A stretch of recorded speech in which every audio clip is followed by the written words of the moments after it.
with that, you will receive, possibly during this month, a little bit more psychic awareness. So it says to prioritize your premonitions or hunches. Don't fit in with others if it doesn't feel right. Spend time alone and with nature.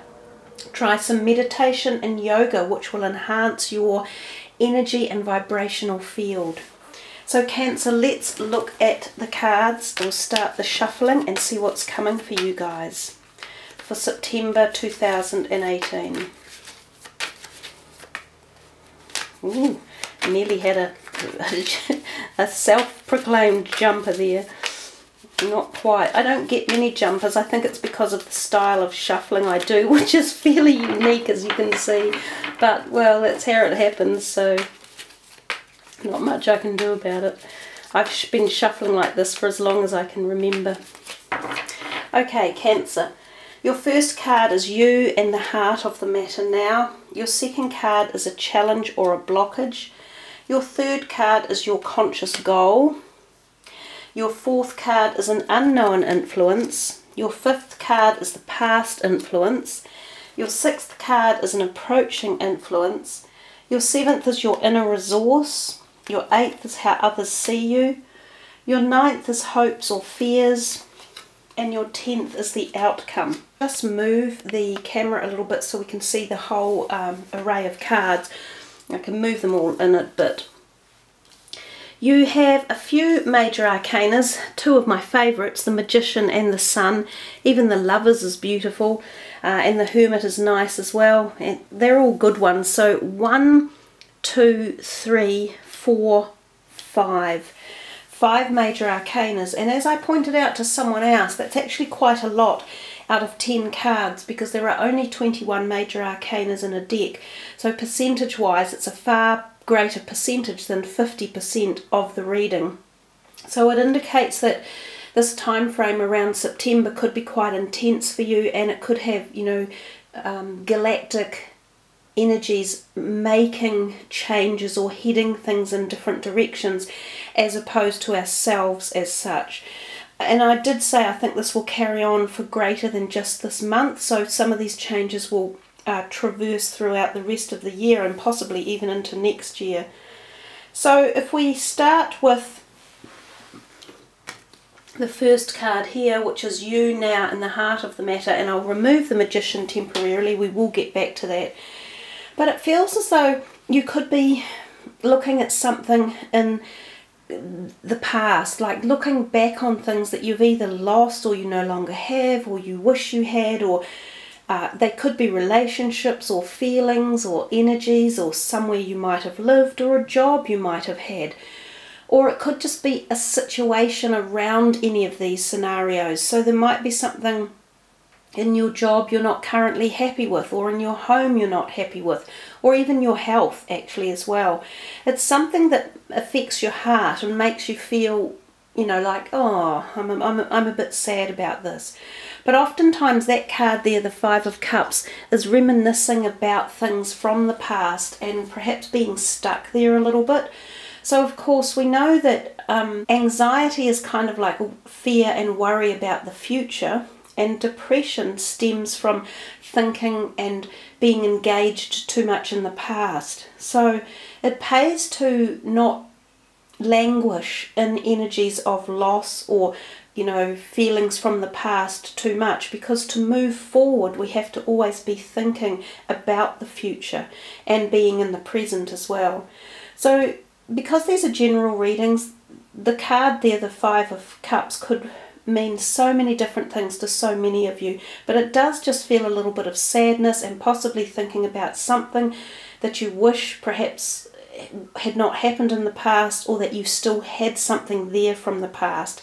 So feelings of possibly either loss or a little bit of regret or sorrow. Then we come to this one here, and it's the Magician, and this is your blockage card. So when the Magician's there in a positive position, he's all about the magic of the universe and this amazing power that can come our way. When he's there in a blockage position, it could be inferring that maybe you're focused on something you're missing out on, or sorry, you're focusing on something to the detriment of what is a possibility out there that's there for you if you only turn and look the other way, or broaden your horizon, or open your viewpoint, or focus in a different direction.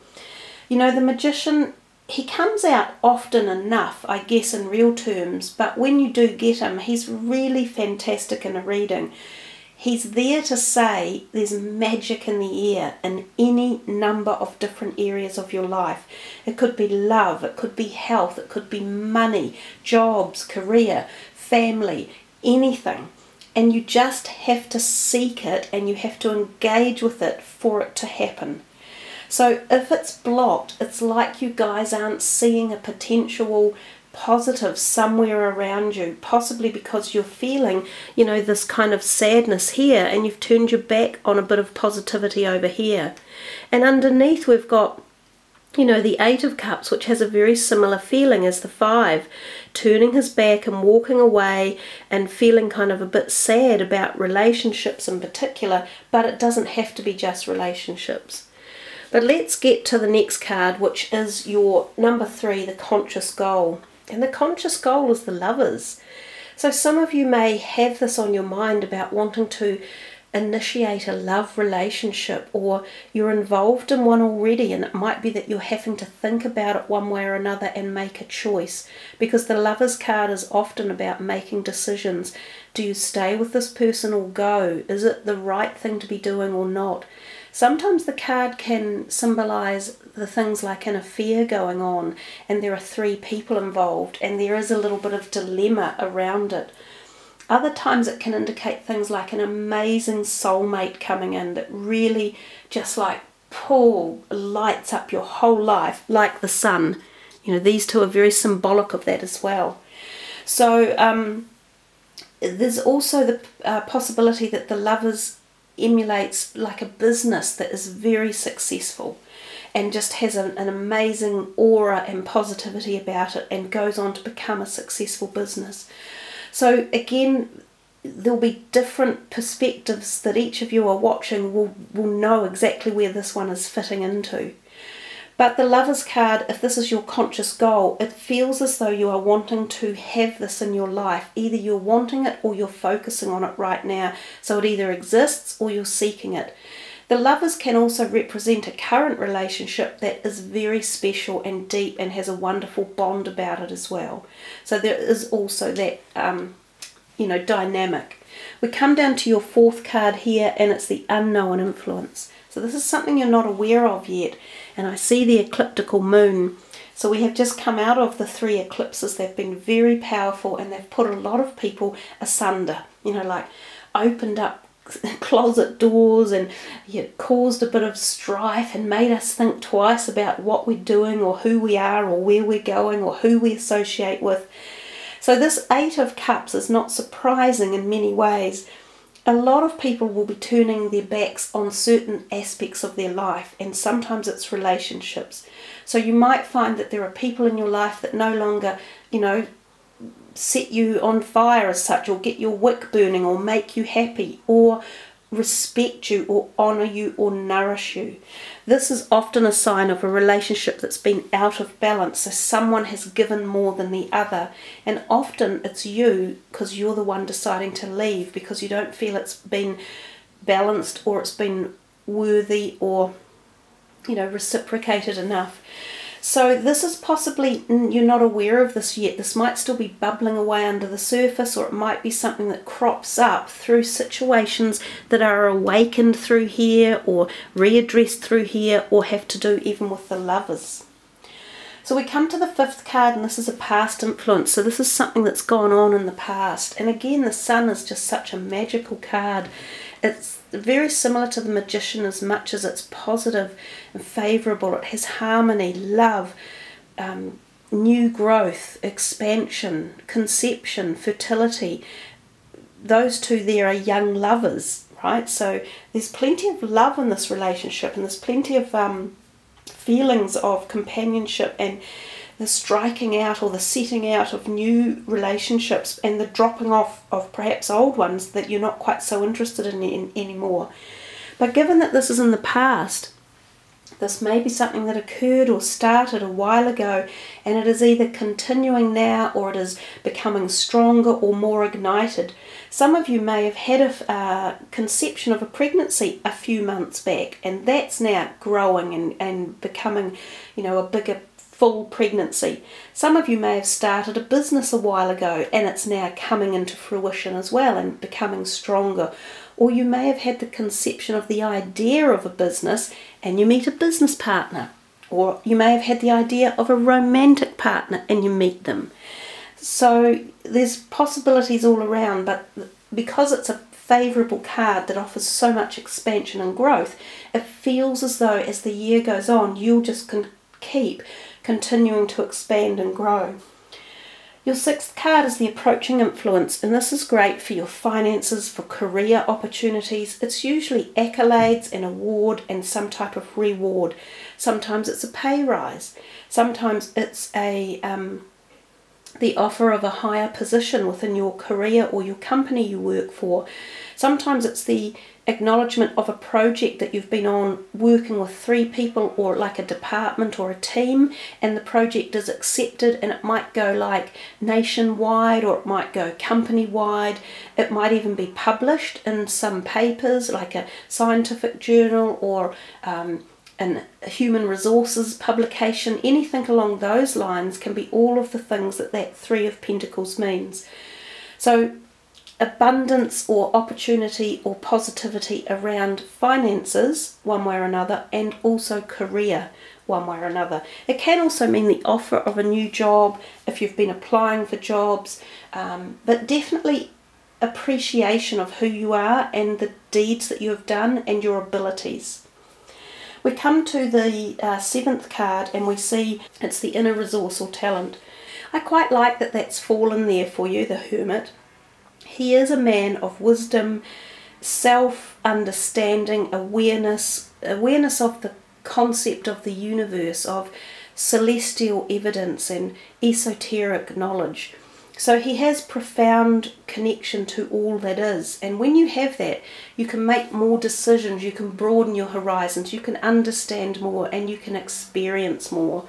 Sometimes he has gone into solitude to get this, so he may have spent a time alone, not socializing quite as much.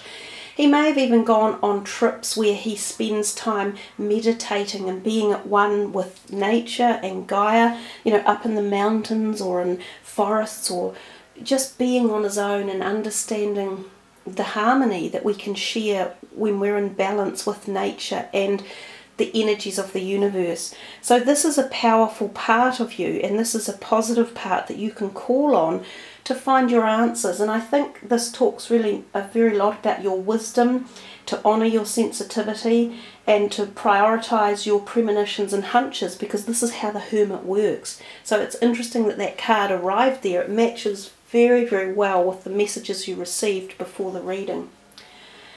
How other people see you is the 7 of Cups, and some of them could be saying they see you being lured in a little bit to false opportunities, or things that might look good but could be bad for you. And I don't really like either of these cards very much, and they're parked together, which actually amplifies them a little bit. So my thoughts here would be very wary of who you interact with and how you share your personal information. If you're thinking about new jobs or getting new people in your life, whether they be romantic partners or new friends or co-workers, some of them might not be quite upfront. There might be a bit of deception going on, and it might pay you to be a bit cautious about them.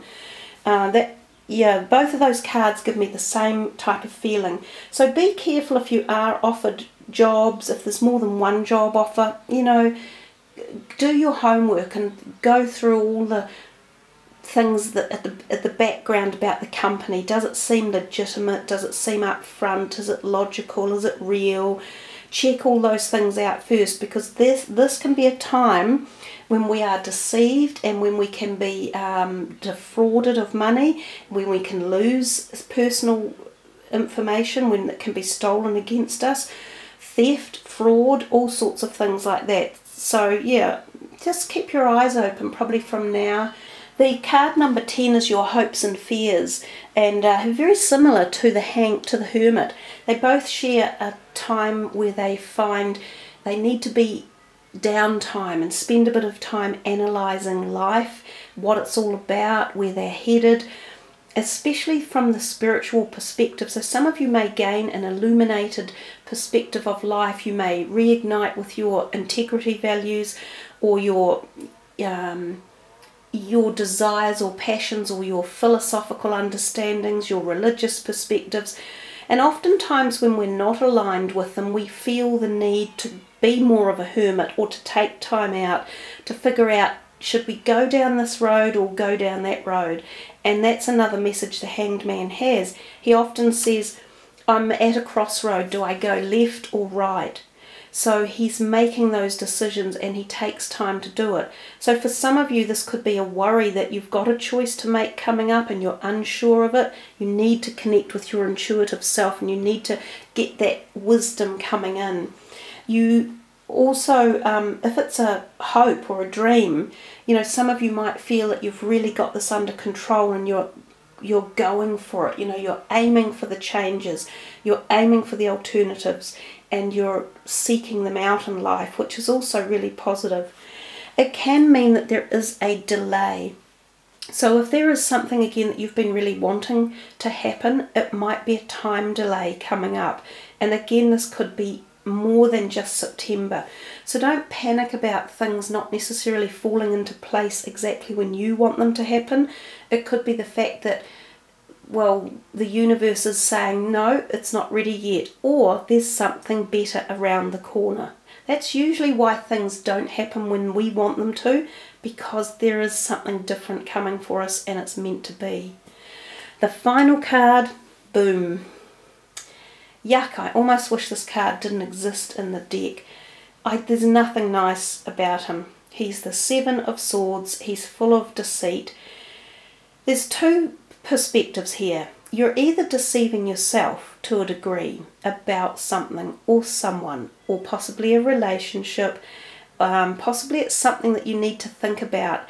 He's taken 5 swords, and he's stealing off in the dark of night as such, even though it looks like daylight, trying to get away with something that he knows is not quite right, and he's hoping other people don't catch him. So if you're doing this yourself, to yourself, you need to ponder, is it the right move? And he's running straight into here, oddly enough, these things that are luring him. So you need to think twice. Go back to the Hermit, go back to the Hanged Man, and check it out. If it's not you, it could be that there's someone around you. We've talked about this just before. Deception, fraudulent activities, a company that's not behaving the way it should be, internet theft, identity theft, your Visa card stolen, your bank account, money that you might have borrowed to someone that doesn't get paid back on time.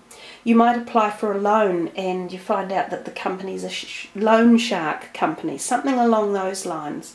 It can even be more broad-minded than that. It can mean you could be in a situation where there's negative energy around. It could be a place that you're at, or like a workplace, or it could be somewhere there that a city you're in, which might have a negative jarring effect around it as well.